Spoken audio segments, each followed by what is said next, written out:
Bueno, señores, este es el tablero de Las Montañas de la Locura, otro juego basado en las obras de H.P. Lovecraft.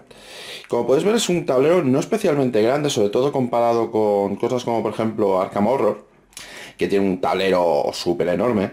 Eso también indica de que no forma parte de los juegos de Fantasy Flight. De hecho, estáis viendo prácticamente todos los componentes del juego, incluyendo las cartas de personaje, que son unas cartas de personaje realmente simples, porque lo único que son una especie de registros, donde podemos ver el resumen de lo que sería el turno, y al lado tenemos unos iconos que son los de las marcas de liderazgo, que son estas fichitas de aquí, que podrá utilizar el líder, que es una persona que va cambiando de turno a turno, y que podrá utilizar estas fichas para ir consiguiendo beneficios a lo largo de la partida.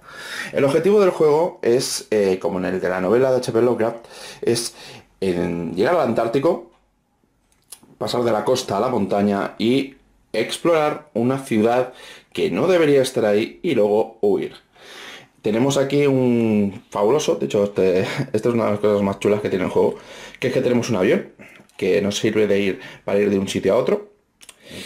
Y el turno de juegos, la verdad es que es bastante sencillo. Es el líder que toque en ese momento elige dónde va a ir, que normalmente tendrá que ser un espacio justamente adyacente, y una vez que llegue allí, normalmente suele haber un coste.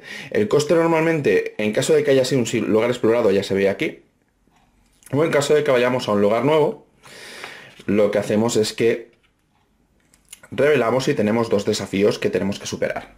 En este caso sería un desafío arcano de 11 a 13 y un desafío de armas de 10 a 12. Así son una especie de requerimientos. Tenemos una serie de cartas, que estas cartas se reparten al resto de los jugadores, que normalmente suelen indicar el tipo de recurso que tienen. Entonces, el asunto es que entre los jugadores hay que reunir suficientes cartas como para superar el intervalo. Aquí es donde llega la amiga del juego. La amiga de este juego realmente es que los jugadores normalmente discuten durante cierta cantidad de tiempo, pero cuando ya se empiezan a poner cartas, que normalmente se pueden poner aquí, ya no se puede discutir más y solamente hay que mirar a ver qué cartas tienen. Además, las consideraciones se suelen hacer con este fabuloso reloj. También se pueden gastar puntos de liderazgo, por ejemplo, para aumentar el reloj. Este sería uno de los costes. Y en caso de superar los dos desafíos, se consigue la ventaja que venga aquí, que a veces significa que se consiguen más cartas, a veces que se consiguen cartas especiales. Y en caso de fallar cualquiera de los dos desafíos, se tira el dado de penalización. El dado de penalización nos puede quitar cartas o nos puede dar otro de los elementos que hacen que el juego sea más o menos único, que son las locuras. Las locuras, al principio, dependiendo del nivel de dificultad, que normalmente suele depender del número de jugadores, podemos empezar con alguna locura leve y son locuras que se van incrementando. Las locuras lo que suelen hacer es que tengamos que hacer cosas raras durante la fase de deliberación.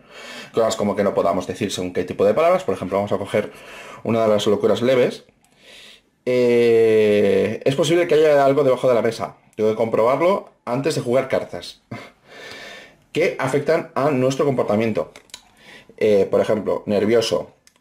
Señala las cartas que quiero jugar de la mano. No puedo hablar hasta después de enseñarlas, pero no puedo ponerlas en el trineo. Otro jugador tiene que cogerlas y jugarlas por mí. Lo malo de todo esto es que tampoco puedes hablar demasiado de las locuras y nadie te controla las locuras que tienes. Lo cual hace que señala una de las debilidades, sobre todo a nivel de largo plazo que tiene este juego, que es que depende de lo sincero que sea la gente. Realmente puedes pillar una locura y como nadie te la mira tampoco te están controlando si las estás haciendo o no, porque hay algunas locuras intermedias que son mejores que locuras leves. Algunas locuras leves que, por ejemplo, interpretarlas no es tan...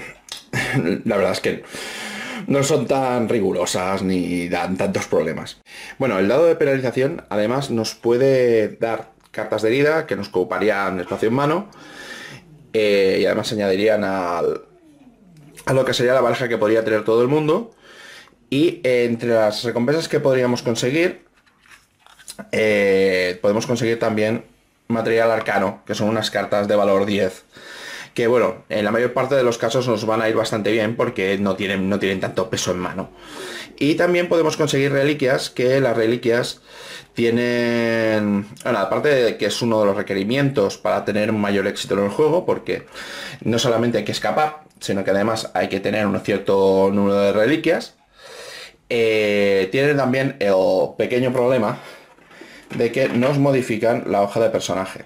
O sea, por ejemplo, algunas de las reliquias lo que pueden hacer es que, por ejemplo, haya parte de lo que sería una de las fases que nos quita la habilidad, por ejemplo, de poder jugar con corrección esa fase y no podríamos utilizar lo que sería la ficha de liderazgo. Entonces, el tema es que es un juego colaborativo en el cual hay que competir contra el juego. En caso de que nos quedáramos en alguno de los recursos, sobre todo, por ejemplo, en el caso del liderazgo, porque el liderazgo a veces prácticamente te lo quitan, en caso de que no pudiéramos pagar las penalizaciones que nos indicaría el dado, pues perderíamos. La verdad es que las partidas son bastante rápidas. Para la gente que se les da bien el tema del roleo, es un juego que tiene su cierto interés, pero sufre por este factor, por el factor de que la gente tiene que más o menos disfrutar con el tema de hacer las locuras y tiene el penalizado también de que nadie te controla realmente, con lo cual, como juego de tablero, de estrategia, la verdad es que pierde un poquito. Y bueno, para la gente que le guste el tema de HP Lovecraft, yo creo que es una buena compra. Para la gente que quiera un juego de tablero sesudo, con estrategias y tal, la verdad es que no es tampoco gran cosa. Muchas gracias por seguirme y hasta la próxima.